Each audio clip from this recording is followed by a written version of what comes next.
उमेदवारी आज घोषणा करण्यात आली. मला वाटतं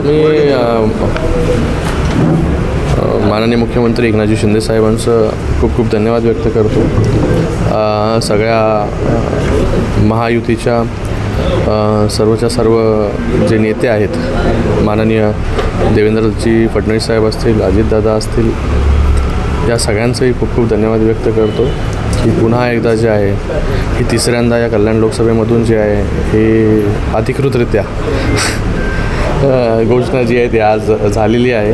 आज ठाणे असेल किंवा कल्याण असेल, या दोन्ही जागेची घोषणा झालेली आहे. आणि या दोन्ही जागा ज्या आहेत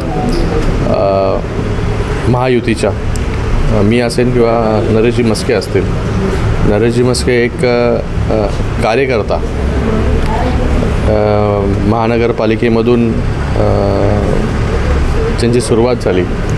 आज जे आहे हा ठाणे लोकसभा त्यांना रिप्रेझेंट करण्याचा चान्स जो आहे, ठाणे लोकसभेवरती उमेदवारी जी आहे ही माननीय मुख्यमंत्री एकनाथजी शिंदे साहेबांच्या आशीर्वादाने मिळालेली आहे.